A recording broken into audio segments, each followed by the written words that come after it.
Welcome, everyone. Welcome to another edition of the Broker to Broker podcast. My name is Marc Summers. I am the president of AIME. Really excited about today's episode. Season 2 I'm hosting, and each person that I speak with, it just seems to, I learn so much, and it just keeps getting better.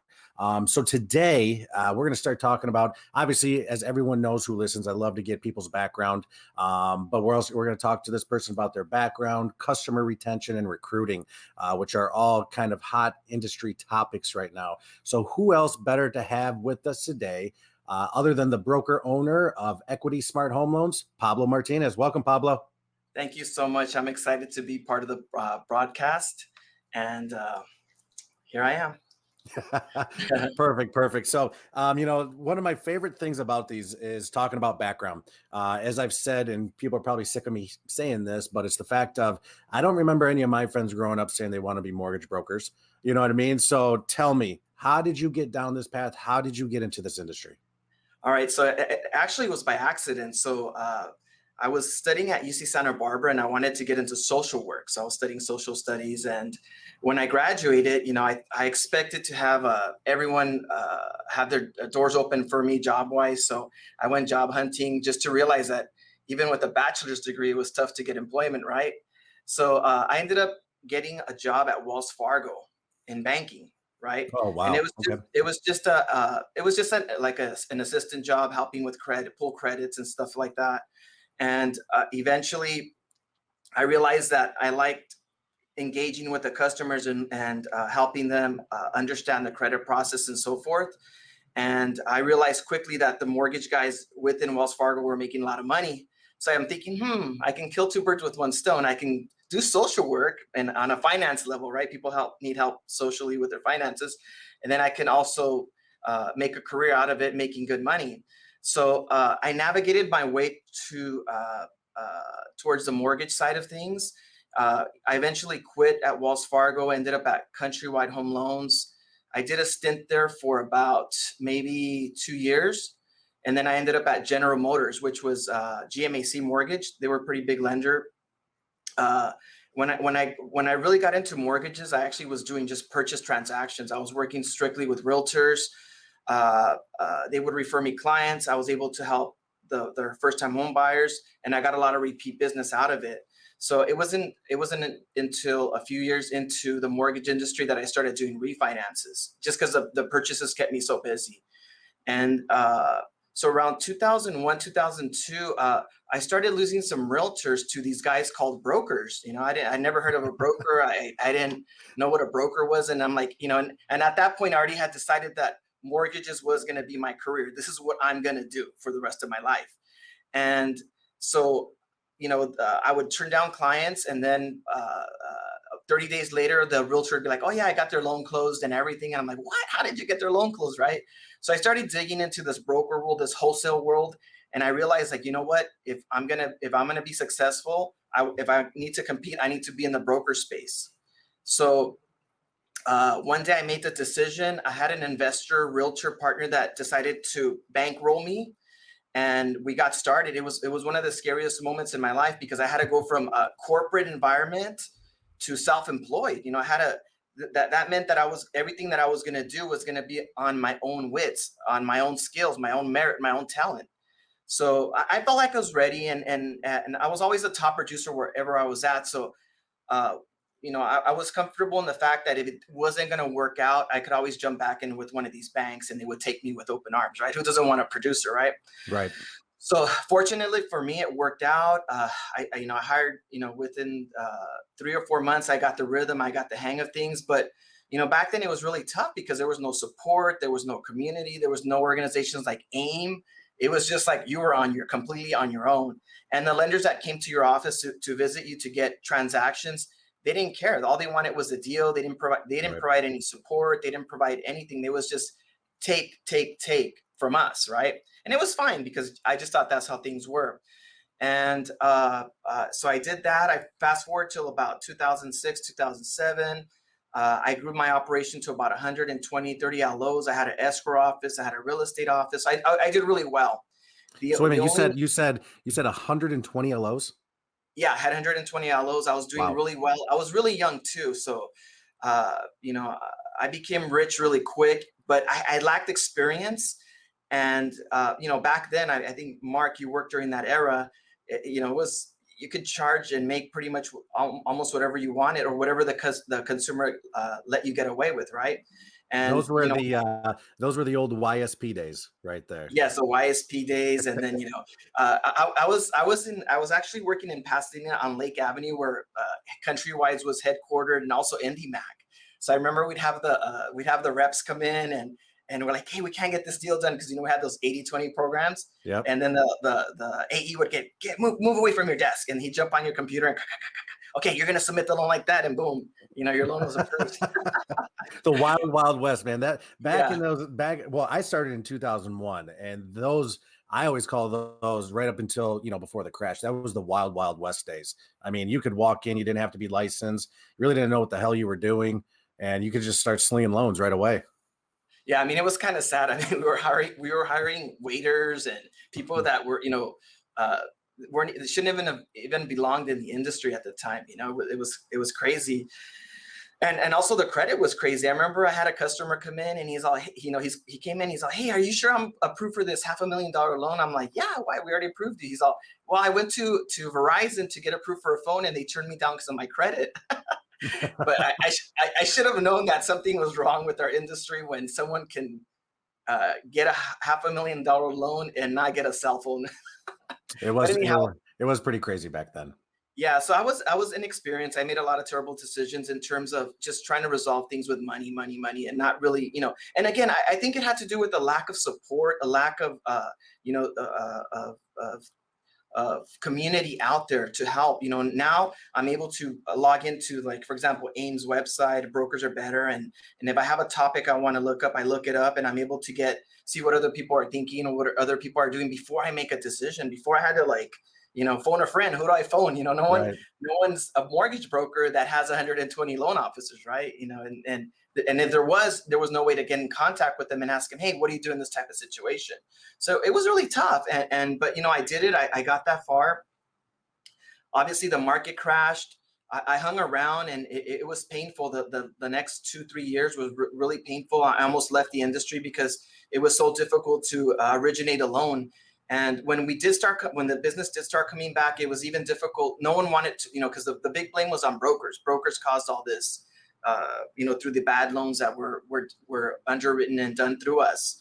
And so as a result, a lot of realtors I was working with, they couldn't take my pre-qual letter. So, it was kind of embarrassing. I had to call my buddies that work at banks and get their pre-qual letters so that I can get my offers accepted for my clients. But hey, I made it work. I know it sounds crazy, but I made it work, and I hustled, and slowly but surely, the trust from the realtor community started coming back, and the business started growing. And fast forward to now, I think we're over 120, 130 LOs right now. Again, this time I'm a lot happier because I'm a lot wiser. I'm a lot more experienced, and I have a lot more support through all these different channels, including AIME. So, it's been great this time. I'm excited. The whole social media stuff kicking in, also the ability to scan documents, e-signatures have really liberated us. So in 2010, I made a decision to restart the company, but virtually. So everything we're going to do is virtual, so that we don't have to really house LOs. Because I realized that, with the technology now, you don't really need to be in an office anymore. You don't need wet signatures. You don't need to transbox things. You can just work almost from anywhere. You just need internet connection and a computer, and you're good to go. So what I decided to do was just, hey, why don't we create a central place where we can provide all the tools and resources that the loan officers need to operate and function. They have easy access to them, no charge for a lot of the stuff that we offer. And that way they can go out there and originate loans, and a lot of support. So that's how I was able to grow Equity Smart into so many LOs. That's phenomenal. Yeah, no, you're hitting on a lot of points that I've been discussing with people in terms of what has separated us.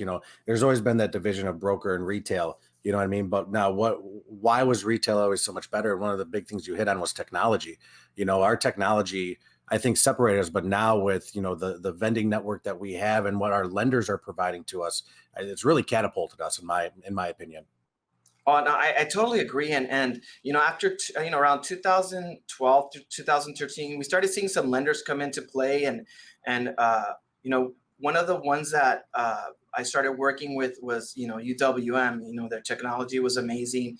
I had gone to an event and heard Matt speak, and I was really taken from him. Like, he seemed genuine and authentic about everything. Because if you've been in the business as long as I have, you always have companies that come in and promise you the world, the moon. We're gonna approve your loans in 10 days. You're gonna, and sometimes they deliver, but the delivery is only good for 3 or 4 or 5 or 6 months, and then everyone overwhelms them, and then they can't, support their pipeline, and then you move on to the next best lender. And that's always how it's been.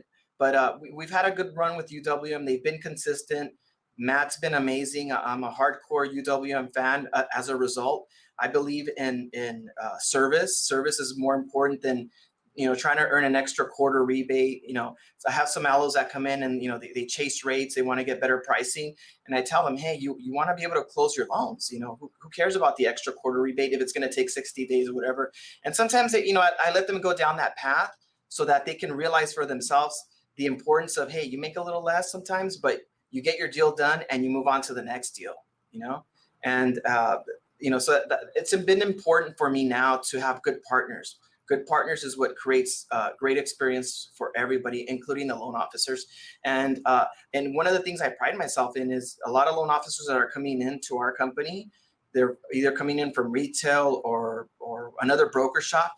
I'm actually astounded that some of them have never even heard of UWM. Once I turn them onto our platform, they're blown away, and it's good for my retention. They like the system, they like the pricing, they like the ease of use, and ultimately they like the results, which is their deals get closed and they get closed on time. I think I was looking at our ASR reports, and our average closing time right now is about 17 to 18 days, which I think is amazing, especially during this whole time that COVID time that we're experiencing, and so I'm really happy to have partners that really care about the broker and are not just taking. And there's other partners too that are doing a great job. But UWM has set the bar, and I hope to see a lot of lenders follow that, and so that we can have a lot more wholesale lenders to choose from as well. Yeah, no, and I think UWM obviously, and arguably they changed the game a little bit. Kind of hitting back on what you said, it was lenders were gimme, gimme, gimme. Now you have a wholesale lender like them, and now what they're doing is they're raising the game of everyone else. Now you see everyone else trying to get into this market as well, which is great, because all it does, in my eyes, all it does at the end of the day is make all of us better, which then we can pass on to the consumer, which, as I've always said, is as long as you put the consumer first, everything falls into place every single time. That's absolutely correct. Okay, so let's talk about this, which is a big one for me, which is we're going to touch base on customer retention here, if you don't mind. Okay, so with the customer retention, how do you feel? I know how you feel about it, but like, what makes you say stop in mind? What makes these customers continue to go back to you? Obviously, with a shop of 120 loan officers as well, how do you retain everyone? Okay, so on the really quick on the loan officer side, again, it comes down to experience. And me being a loan officer, I know what our needs are. I know what people like. I know what loan officers are needing and what they're looking for. So everything that I do is built around the loan officer, and Okay. with the hopes that we're providing so much that we have good retention, that ultimately we end up with good retention. And we do have really good retention. I don't have a lot of people come and go just because I'm very aggressive. I'm an involved broker. I'm an experienced broker. I'm accessible.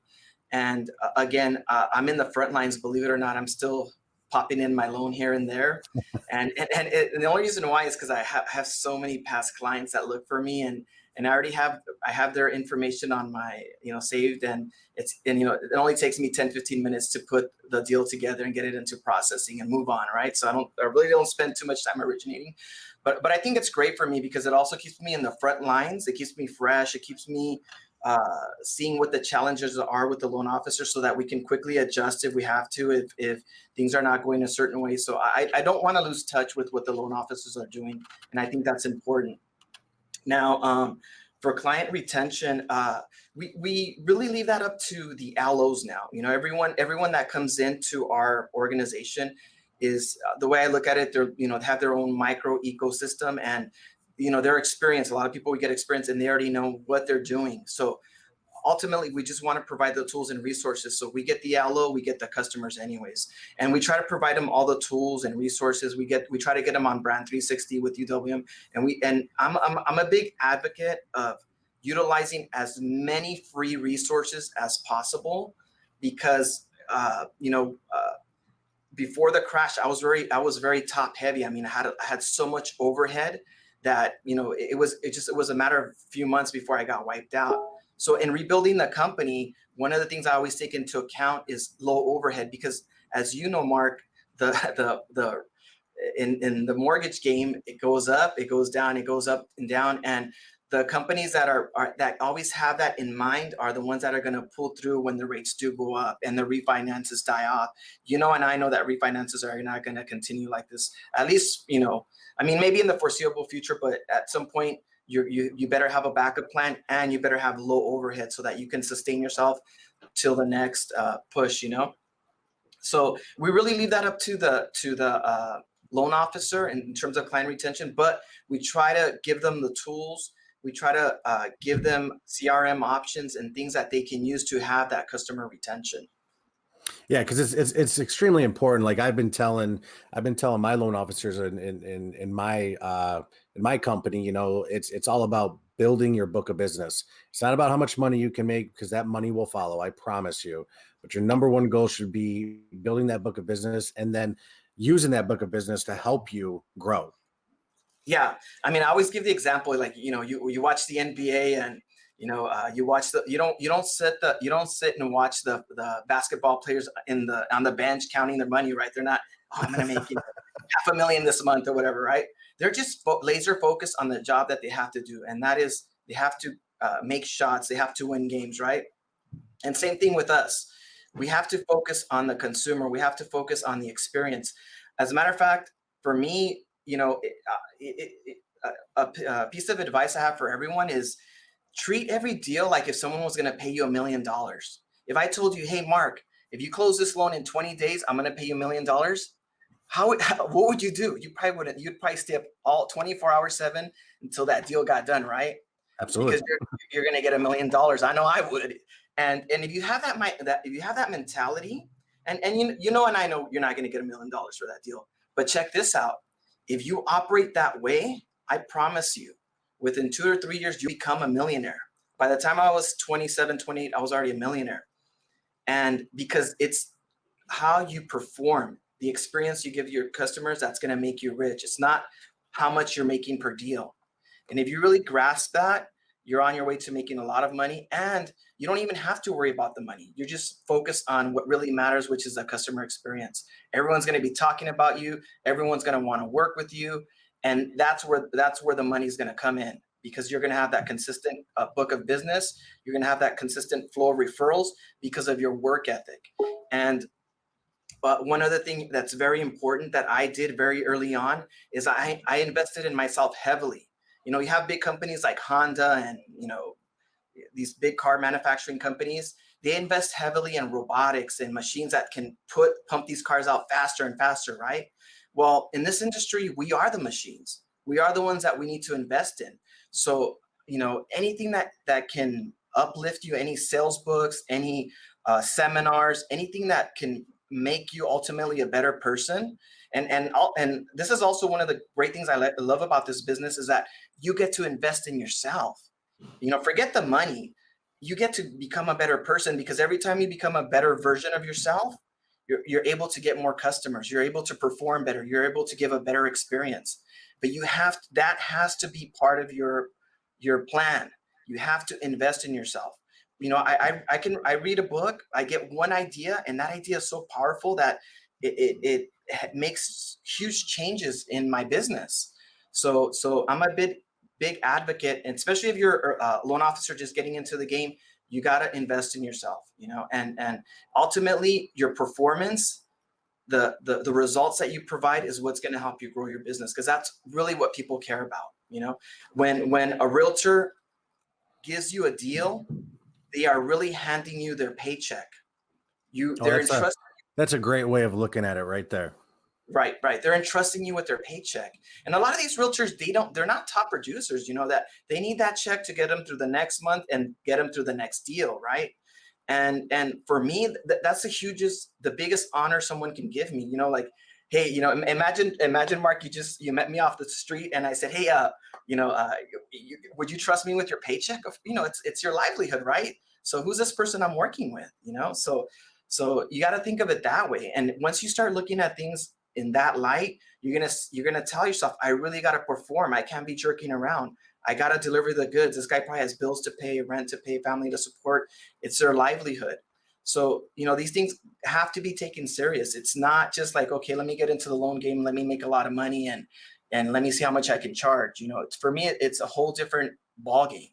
And the more you focus on yourself, the more you focus on the customer experience, the more successful you're going to become. Yeah, no, that's great. I mean, it's almost like it's a mindset. We all do the same thing, but when you can get your mindset the right way, like you're saying, this realtor is trusting me with their paycheck. These clients are trusting me with them buying, their dream home. I mean, it hits a lot further, and you will work harder and you will grind more. I absolutely love that. So let me ask you a question here, Pablo. Do you, in returns, I know we're talking about customer retention here, but also how do you get your customers? Do you buy leads for your guys?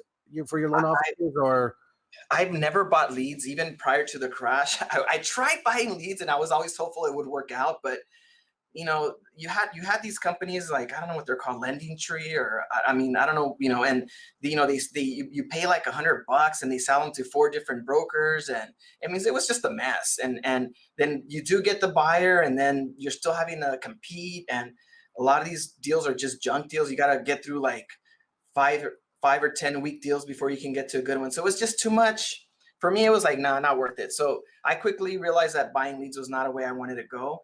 And again, I just focused on customer experience, going after realtors that were career realtors and delivering the goods, just performing, like overperforming. And then as a result, I got the customers that they sent me. And from those customers, I did a good job, which led to more customers. And I was never into cold calling. I don't like cold calling. I think it's a grind. If you cold call a realtor, or let's say, or you meet a realtor at a function, that realtor is a revolving door. He's going to be a continuous flow of business. So you only got to sell once to the realtor. Once he's sold and he's working with you, you got him, right? With a customer, you got to sell a customer every single time. And when you're cold calling, a lot of times they don't qualify. A lot of times they're not interested. A lot of times it's a grind. It's a constant rejection. And I know a lot of people can deal with it, because I know a lot of people that are good with cold calling and it works for them, but it just never worked for me. And so people would come into my office and be, hey, what's your marketing budget? And I was always embarrassed, because I'm like, oh my God, companies should have a marketing budget. But I never had a marketing budget, because I was always so good at what I did. And I showed that, and people always wanted to work with me. So I never ever ran out of customers. I mean, for the exception of the crash. And that just had to do with just the madness that was happening. I mean, do you remember? I don't know if you remember this one. I always like to bring this one up because very few people remember, but and there was an LTV hit. If you can imagine that, an LTV hit, because we were in a declining market. So if a program was a 95% LTV program, it was technically at 90%, because you were in a declining market, because values were dropping at the time. So anyhow, what was I lost track of where I was at. No, you were going good there. No, you're just saying, cold calls don't work for everyone. So obviously you get a lot of referrals then, right? And tell me, everything's referral for me. Everything's been referral. And the great part is when you do get, where I wanted to finish off was, when you do get the realtor referral with the customer, then now you have that customer in their database detached from the realtor. So now that you own that customer, and those customers, you every so often you'll get that customer that knows everybody, right? And they refer everyone to you, and then the realtor's not even involved anymore. But obviously, if I got a lead for someone wanting to purchase, I would always try to get it back to that realtor, just because it started with them. Absolutely. And referrals, I mean, and I've said it on this podcast before, referrals are probably over 95% of my business. And there's so much easier to work with in my eyes, and it's also a little bit more of a personal touch with it. So I think you would agree with that, wouldn't you? Of course, and not only that, but they qualify. They qualify, which is huge. Like you take the app and you're like running the credit. I'm like, yes, and because usually family members or friends that hang out together usually have the same type of credit quality and everything, and you're running less credits. You're spending less money on credit reports, and I know credit reports are more expensive than ever. When I started in the business, I think credit reports were like $7. Could you imagine that? Yeah, $7. Now and I think we're paying $31 or whatever it is. It's crazy. So you got to keep that cost down too, especially if you're a loan officer that's starting out and your shop requires you to pay for the credit reports. It can get pretty expensive. You're not qualifying people quick enough. This year, last year, I've seen the biggest credit bills that we've had so far, but we also have a lot of business. So thank goodness for that. Right. That's a good problem to have. So we have a good idea here of somewhat of your business model, in terms of being a loan officer, customer retention, referrals versus cold call. We have that.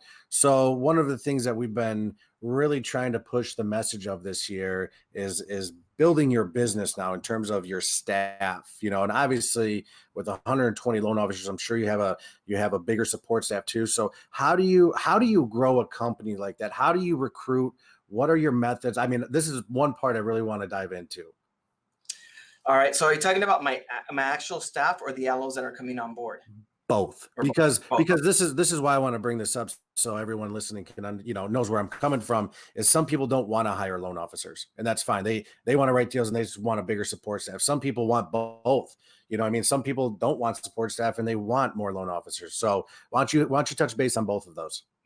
All right. So fortunately for me, I've always been aggressive in terms of recruiting, and the LOs that we have right now. It's been a long run in the making. It wasn't something that I just turned on the switch last year and they all came on board. It was just loan officers that have come on board slowly, 4 a month, 3 a month, and either through referrals from other loan officers that are happy with us, or I was going to a lot of events and functions, and I would meet loan officers, and I always try to bring up our platform and see if it worked for them, realtor functions, things of that nature, right? Another thing that I've done recently as well is I find a lot of realtors, because out here in California, you have to have a real estate license to also do loans, right? And Right. at least in our platform. And so all you need to do is get the NMLS as an endorsement, and then you're good to go to start doing loans. So I always come across realtors that are really smart and savvy, and they're really experienced. They know how to sell. And once I start talking to them, I convince them that they can do loans. And once I show them how easy it is, then I'm able to get them on board, start doing loans with us. So it's been a gradual process, and it's been good and healthy. The growth that I've had, because we have really good people. I have people that have been in the industry 15, 20 years. I've had people with me now since 2009, 2010, just because we keep adding to our platform. We keep fine tuning it as we go. So with the LOs that we're trying to recruit right now, we're going to actually move on to a more of an aggressive, I guess, campaign in terms of social media and all that. And to be quite honest, Mark, I don't have those solutions yet, just because we haven't gone there, and just because I hadn't wanted to turn on that valve yet. Because I wanted to make sure that my platform was ready on the back end, which I'll talk about now. So, right now in this corporate office that I'm in, we don't really house any LOs. I only have 2 LOs that are here, and because they were my buddies, and because they've been with me forever, they're working out of here. But everyone else here in this office, I have about 23 admin people between in-house processors and bookkeeping, social media support. I have 3 IT guys. Everyone that's in this office is here to support the loan officer and make sure that they have all their needs and have access to everything. So that if someone gets stuck on something, they have someone to go to. For example, in IT, if someone needs help with social media, then boom, we go and help them with social media, so that we can start providing value to them in the sense that we can help them in areas that they might not be able to grow their business in, right? In terms of advertising and so forth. So that's what I have here. That's what's set up here.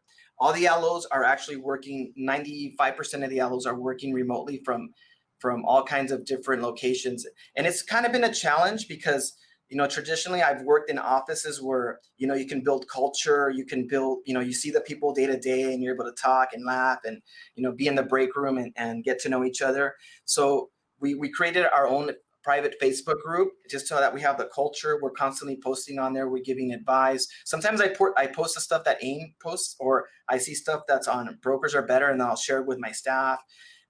So that we keep the culture going, because we do want to have that culture, and we do want to make our loan officers feel that they are part of something bigger and that they do have all the support for all their tools and resources. And another thing that I also did is my IT guys helped me create something called My ESHL. ESHL stands for Equity Smart Home Loans.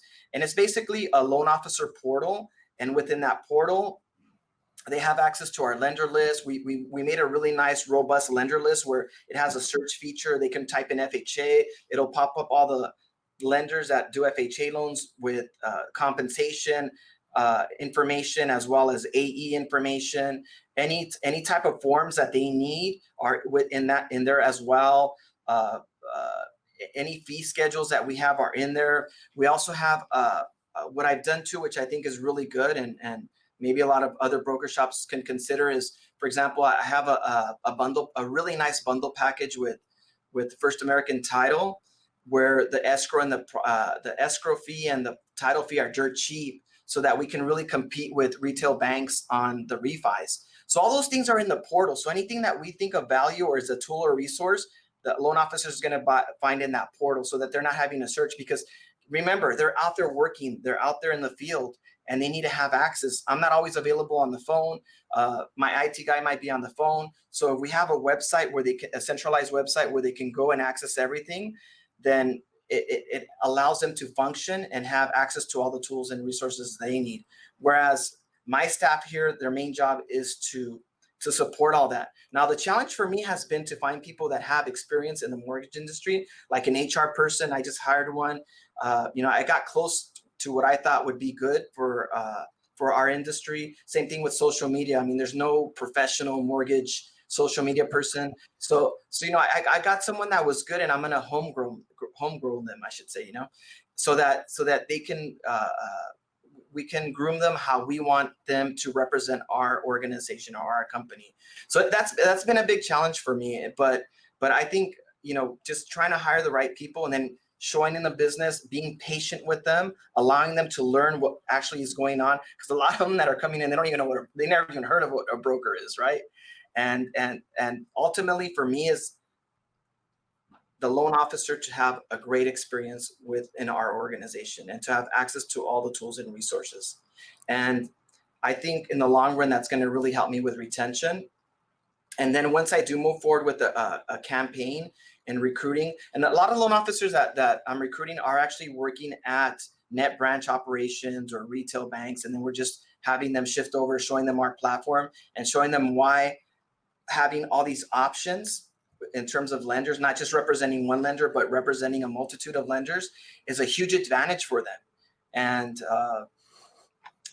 I mean, that's how you retain your people. I mean, you're giving them all of the resources that they could possibly need to be successful. So when you start talking about recruiting and retaining, that's it right there. I've and I'll say it's a fault of ours. I've seen so many people just say, I just want to bring people on. Well, what is the support system that you're going to give them? You got to take care of your LOs, and it sounds like you're doing it right. But let me ask you a question. So you're probably hiring a wide range of loan officers, from people who not too experienced to people who are somewhat experienced. How do you go about your training? So I created a new position. I'm glad that you asked that question. I created a new position, which is success specialist. That's the title of the person, success specialist. And so when someone comes on board, they actually get connected with the success specialist, and that person gets them acclimated to our systems. So if it's someone's brand spanking new, we usually have them to try to go through the traditional training. We get all that free training with UWM in terms of the success track that they offer. So we try to put them through all that, right? And then MGIC also does a lot of webinar trainings and so forth. So we try to get them through all that. And ultimately they'll end up with my success specialist. And he sits with them patiently and shows them how to DU a file, how to register a loan in UWM, how to get things going. I was doing that for a while, actually. That's I a would lot. spend, That's a lot yeah, right there. it was a lot. It was a lot for me to take on, and it was really eating away at my time. But I didn't mind. I didn't mind teaching and training these allos, because some of them, after 2 or 3 deals, they got really good, and then I didn't hear from them anymore. So I always had a pipeline of about 4 or 5 allos that needed help. And then my goal was to tell them, hey, I'm going to help you with 3 or 4 deals. And then pretty much after that, you should be able to take off with it, right? And so as we started growing and as we started getting more LOs, I just couldn't handle it anymore. So my success specialist is responsible for that. And so far, it's working out really well. I think any broker shop that's trying to grow, you have to have a position where you have someone that can pay full attention to the loan officer. Because, as you and I know, I'm the broker, I'm going to be busy. And then if I try to put them with another loan officer, the top producing loan officer, that loan officer's busy, they will get neglected. I pay this guy a nice salary and he's a fully experienced loan officer. I still let him do his loans on the side, so because he's a loan officer, he's licensed. Right. But at the same time, he knows that the priority is to make sure that the loan officer is fully trained, understands the process. And we actually have a checklist that he goes through. So, okay, the allo learned DU, he learned how to register a loan. And once they get through the whole checklist, usually by the 3rd to the 5th loan, they get the hang of it, and then they're on their own. And then I replenish his pipeline with 3 or 4 more LOs. And that's one of the reasons why I haven't gone really aggressive with recruiting and with paying for ads and, doing a lot of things on social media, because, I'm afraid of getting a big flood of LOs and then we can't service them. They have a bad experience and then they end up not even giving us the opportunity to work here, because you got to remember, when we're hiring people and we're interviewing, we're not interviewing them. They're interviewing us. They're trying to decide whether they want to work with us. So it's the other way around. So we got to make sure that we deliver the goods. We don't just talk the talk, but we back it up with the support and everything. So once I get all those things into place, then I'll slowly amp up my recruiting efforts. But right now, I'm very comfortable with the speed and the level how things are moving right now, just so that I don't overwhelm the current system that I have in place. Yeah, no, that's listen, because the next point I'm going to bring up here is I spoke to you earlier, and you got to give me, and you got to tell all of the listeners your stats. How many loans did you close last year, and for how much? Oh, you know what? I should have got you the exact number, but it was $1 billion. I want to say 28 million, like slightly over $1 billion, 28 million, and it was 2,520 units.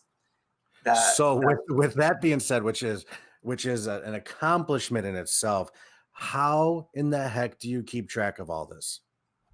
I have amazing funders and processors in place, and it's just a technology, and I'm going to give credit to UWM.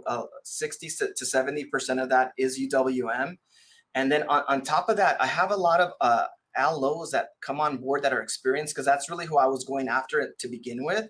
And these guys, when the rates dropped, everyone's pipeline just swelled up, so a big credit to them and the job they're doing with their consumers and their bars and helping them lower their payments and so forth. So it's a group effort. I cannot take credit for it. Everyone in the organization that has contributed to that big milestone. And the crazy part is about 4 or 5 years ago, I made the goal to try to close 1,000. And I think the first year we did maybe 600, 700 loans, right? And then then it wasn't for like 2 or 3 years that we finally hit 1,000. But then after that, we kept hitting 1,000 like nothing. And what I realized is that when you set a goal and you accomplish it, what seemed difficult at one point now becomes standard. And it was like, wow, like 1,000 seemed impossible at one time. Now it's just we hit 1,000 like nothing. By June, July, we're already at 1,000 anyways. So it's great to see all that, and then once what that $1 billion was a big one of mine. I must admit, I was sitting there with smiles and I had a really good sense of joy, because I've always wanted to hit that mark.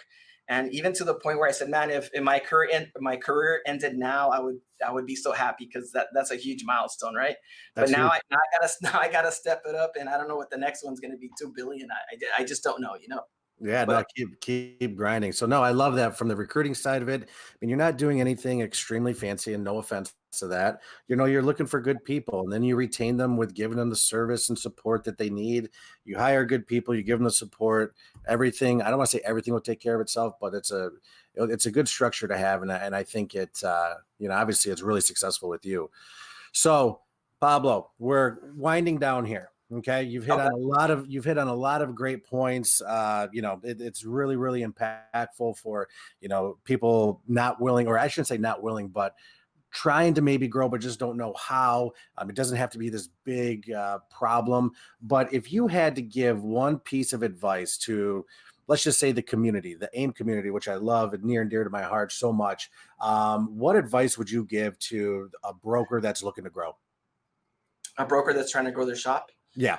Um, you gotta, as a broker owner, like I mentioned before, you gotta really invest in yourself. You have to have the ability to grow and make changes. And I'll give you just one example so that the audience understands what I'm talking about.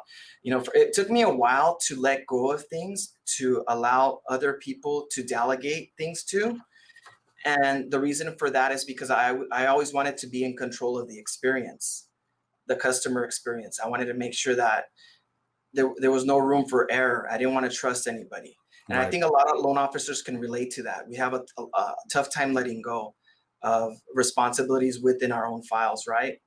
And so once we're able to give that trust to other people, then we're able to grow. So, but in order to even get there, you have to invest in yourself. You have to allow yourself to grow, to become a person that's willing to become a better version of yourself every time. And again, this is one of my favorite parts about the business. Forget the freedom of time, forget the freedom of mobility, forget the money. I mean, those are all great things, but the ability to grow as an individual, to always become a better version of yourself, because the more you become a better version of yourself, the more you can grow your business, and you can reach any goal that you want. Because if you're not growing as an individual, me as a broker, Pablo Martinez, then how do I expect my business to grow? My business is only grow as much as I'm willing to grow. So one of the things that I learned and realized quickly was I gotta delegate. I gotta allow people to do different things, and not be overly upset about mistakes, and allow those mistakes to be learning opportunities, and give individuals an opportunity. And yeah, things are going to happen, mistakes are going to happen, but your job as a leader, as a broker, is to get them back on track, get them remotivated, and get what you want out of them. That's your job. So you got to really get to that point before you can really start growing your organization. If you're shy, you're not willing to get on camera. I wasn't, for me doing these podcasts, you would have asked me like 2-3 years ago, I would have been like, no, it's not for me. I'm doing fine, I'm doing my loans, but I realized, I had these big goals, and I have to change things within myself so that I can reach those goals. And so again, invest heavily in yourself, pick up some great books. One of my favorite books, I'm gonna just draw it in here because I have it in here, Bring it on. is this big old Bible here. I know, but it's the Law of Success, Napoleon Hill, one of my favorite books. And the reason why is because a lot of the stuff that you're going to learn out there with like Tony Robbins and all these great speakers is that book has a foundation of everything. So I rather hear it from the horse's mouth, and allow myself to really learn, and begin transformation and change within myself so that I can grow. I expect to look back at this video, or what I was doing 2 or 3 years ago, and be like, wow, I did that, but I'm also at a whole different level. Right. It's all about growth. It's all about individual growth. So bottom line, you grow individually, personally, mentally, with your mindset, and it's going to transfer over to your organization, whatever it is you're trying to build. And the great thing is that there's so much business. I believe in plentitude. There's so much business out there for everyone that we as brokers, we can go and get it. There's an abundance of business. So that would be my main advice for anyone trying to take their broker shop to the next level. Absolutely love it. Absolutely love it. So, Pablo, thank you for joining us. Your mindset is what really got me during this. Just the way you kind of think about things a little differently to maybe get you over a hump or take you to the next level. I think a lot of our listeners can take with them. So, Pablo, once again, thank you so much for having us, or thank you so much Mark. for being here today, I should say. Yeah, no, Mark, thank you so much for having me. It was a joy. And I hope really, I've been wanting to share, because I don't know how, I know you do a lot of these podcasts. I've heard some here and there, but I know that, having someone with experience, being through everything that I've been through, I want to share that if it's a value to anyone, I'm more than happy to share more, and anyone can reach out to me as well that wants to learn more or pick my mind and learn more from what I'm doing or what I've done. And thank you so much. No, thank you. That's what our community is about. So thank you everyone for joining us today. So brokers, if you want to get caught up on all of our past podcast episodes, please head over to aimgroup.com /broker to broker. You can also listen to all the Broker to Broker podcast episodes on iTunes, Spotify, Google Podcasts, and anywhere else you can download podcasts. And then I want everyone to do me a favor, please, which is please rate our podcast and leave a review. It helps us get the podcast out there and spreads the word that brokers are better. So thanks everyone for joining us. Pablo, once again, thank you. You have a great 2021. Everyone, continue. We'll see you on the next episode.